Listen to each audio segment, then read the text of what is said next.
ಇವತ್ತು ಸಂತ್ರಸ್ತೆಯ ಮನೆಗೆ ಕೂಡ ನಾನು ಬಂದಿದ್ದೇನೆ. ಇನ್ನೂ ಒಬ್ರು ಅದರ ಅವ್ರ ಮನೆಗೆ ಕೂಡ ಹೋಗಬೇಕಾಗಿದೆ.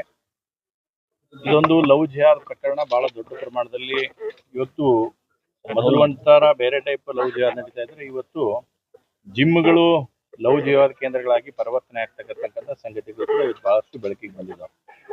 ಕಳೆದ 15-20 ದಿವಸದಲ್ಲಿ 5-6 ಪ್ರಕರಣಗಳು ಬೆಳಕಿಗೆ ಬರ್ತಕ್ಕಂಥದ್ದು ಆಗ್ತಾ ಇದ್ದಾವೆ. ಇನ್ನೂ ಅನೇಕರು ಇದರಲ್ಲಿ ಇನ್ವಾಲ್ವ್ಮೆಂಟ್ ಇದ್ರೂ ಕೂಡ ಇವತ್ತು ಗೌರವಿಸ್ತಿರ್ತಕ್ಕಂಥ ಅನೇಕ ಮಂತ್ರಿಗಳಿಂದ ಈ ರೀತಿಯಾದಂಥ ಘಟನಾವಳಿ ಆದಾಗ ಕೇಸ್ ಮಾಡ್ಸಕ್ಕೆ ಕೂಡ ಅವ್ರು ಹೆದರುವಂಥ ಪರಿಸ್ಥಿತಿ ಇವತ್ತು ಬಂದಿದೆ.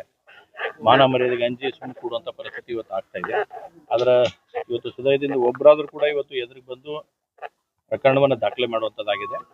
ನಾನು ಪೊಲೀಸ್ ಇಲಾಖೆಗೆ ಬಹಳ ಸ್ಪಷ್ಟವಾಗಿ ಹೇಳ್ತೀನಿ, ಕಮಿಷನರ್ ಅವ್ರಿಗೂ ಹೇಳ್ತೀನಿ, ಇವತ್ತೇನು ಈ ಪ್ರಕರಣದಲ್ಲಿ ಸಿಲುಕಿರ್ತಕ್ಕಂಥ ವ್ಯಕ್ತಿ ಇನ್ನೂವರೆಗೂ ಕೂಡ KMCಯಲ್ಲಿ ಇಟ್ಕೊಂಡು ಕುಂತಿದ್ರಿ. ಯಾವ ಕಾರಣ KMC ಒಳಗೆ ಇಟ್ಕೊಂಡು ಕುಂತೀರಿ ಅನ್ನುವಂಥದ್ದು ಸ್ಪಷ್ಟೀಕರಣವನ್ನ ಪೊಲೀಸ್ ಇಲಾಖೆಯವ್ರು ಕೊಡಬೇಕು. ಯಾಕಂದ್ರೆ ಏನು ಬಹಳ ದೊಡ್ಡ ಪ್ರಮಾಣದಲ್ಲಿ ಗಾಯ ಆಗ್ಯಾವ ಅನ್ನುವಂಥದ್ದು ಯಾವುದೇ ರೀತಿ ಇಲ್ಲ. ಸುಮ್ಮನೆ ಏನೋ ಒಂದಿಷ್ಟು ಆಗೈತೆ ಅಂತಂದು ಹೇಳಿ ಇವತ್ತು ಬೇಲ್ಗೆ ಹಾಕಿಸಿ ಬೇಲ್ ಕೊಡಿಸುವಂಥ ಪ್ರಯತ್ನ ಕೂಡ ಒಂದ್ ಕಡೆಯಿಂದ ನಡೀತದೆ ಅಂತಕ್ಕಂಥ ಮಾಹಿತಿ ಕೂಡ ನನಗೆ ಈಗಾಗಲೇ ಬಂದಿದೆ. ಹಾಗಾಗಿ ನಾನು ಬಹಳ ಸ್ಪಷ್ಟವಾಗಿ ಹೇಳಕ್ಕೆ ಇಚ್ಛೆ ಪಡ್ತೀನಿ, ಪೊಲೀಸ್ ಇಲಾಖೆಯವರು ತಕ್ಷಣ KMCಯಿಂದ ಬಿಡುಗಡೆ ಮಾಡಿ ಅವನ್ನ ಕಸ್ಟಡಿಗೆ ತಗೊಂಡು ಕಳಿಸುವಂತ ಜೈಲಿಗೆ ಕಳಿಸ್ತಕ್ಕಂಥ ಕೆಲಸವನ್ನ ಇಲಾಖೆಯವರು ಮಾಡ್ಬೇಕು ಅನ್ನೋದು ಆಗ್ರಹವನ್ನು ಮಾಡ್ತೀನಿ. ಇವತ್ತು ನಾವು ಸಂಬಂಧಪಟ್ಟಿರ್ತಕ್ಕಂಥ ಕಮಿಷನರ್ ಕೂಡ ಭೇಟಿಯಾಗಿ ಅವ್ರಿಗೆ ಆಗ್ರಹವನ್ನು ಕೂಡ ನಾವು ಮಾಡ್ತೀವಿ. ಇದರಲ್ಲಿ ಸಣ್ಣದಲ್ಲ, ಇದು ಬಹಳ ದೊಡ್ಡ ಪ್ರಮಾಣದ ಜಾಲ ಇಲ್ಲಿ ಹುಬ್ಬಳ್ಳಿಯಲ್ಲಿ ಆಗಿದೆ ಅನ್ನುವಂಥದ್ದು ಮೇಲ್ನೋಟಕ್ಕೆ ಇವತ್ತು ಕಂಡು ಬರ್ತಾ ಇದೆ. ಹೀಗಾಗಿ ಜಾಲವನ್ನ ಭೇದಿಸ್ತಕ್ಕಂಥದ್ದು ಪೊಲೀಸ್ ಇಲಾಖೆಯವರು ತಕ್ಷಣ ಮಾಡಿದ್ರೆ ಬಹಳ ಒಳ್ಳೆಯದು.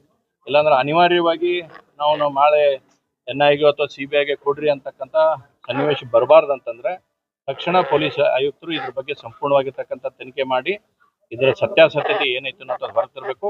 ಮತ್ತು ಇದರಿಂದ ಇರ್ತಕ್ಕಂಥ ಅನೇಕ ಷಡ್ಯಂತ್ರಗಳನ್ನ ರೂಪಿಸ್ತಕ್ಕಂಥ ತಂಡಗಳು ಇಲ್ಲಿ ಇದ್ರಾವ ಅನ್ನುವಂಥದ್ದು ಕೂಡ ಅಷ್ಟೇ ಸ್ಪಷ್ಟವಾಗಿ ಮೇಲ್ನೋಟಕ್ಕೆ ಕಾಣ್ತಾ ಇದೆ.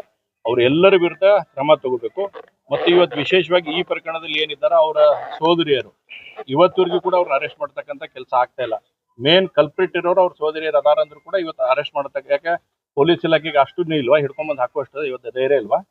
ಯಾವ ಕಾರಣಕ್ಕಾಗಿ ನೀವು ಬಿಡಾಕತ್ತೀರಿ? ಎಲ್ಲೋ ಒಂದ್ ಕಡೆ ಅನ್ಸುತ್ತೆ ಮತ್ತೆ ಅಲ್ಪಸಂಖ್ಯಾತ ತುಷ್ಟೀಕರಣ ನೀತಿಯನ್ನ ನೀವು ಮಾಡುವಂತದ್ದು ಅನ್ನೋಂಥ ಮೇಲ್ನೋಟಕ್ಕೆ ಮತ್ತೆ ಎದ್ದು ಕಾಣುವಂತದ್ದಾಗ್ತಾ ಇದೆ. ಹೀಗಾಗಿ ಕರ್ನಾಟಕದಲ್ಲಿ ಪೊಲೀಸ್ ಇಲಾಖೆ ಒಂದು ಒಳ್ಳೆಯ ಹೆಸರು ತೆಗೆದುಕೊಂಡಾಗ ಯಾವುದೇ ರಾಜಕಾರಣಕ್ಕೆ ಈಡಾಗಲಾರ್ದೇ ತಕ್ಷಣ ಇದರ ಸತ್ಯಾಸತ್ಯತೆಯನ್ನು ಸಂಪೂರ್ಣ ಅರ್ಥ ಮಾಡ್ಕೋಬೇಕು. ಮತ್ತು ಇವರೆಲ್ಲರಿಗೂ ಕೂಡ ಯಾರು ಇವತ್ತು ಇದರಲ್ಲಿ ಕೇಸ್ನಲ್ಲಿ ಸಿಲುಕಾಕೊಂಡಿದ್ದಾರೆ ಅವರಿಗೆ ಗರಿಷ್ಠ ಶಿಕ್ಷೆಯನ್ನು ಕೊಡಿಸುವಂತ ನಿಟ್ಟಿನಲ್ಲಿ ಪೊಲೀಸರು ಪ್ರಾಮಾಣಿಕ ಪ್ರಯತ್ನ ಮಾಡ್ಬೇಕನ್ನೋದು ಆಗ್ರಹವನ್ನು ನಾನು ಮಾಡ್ತೀನಿ.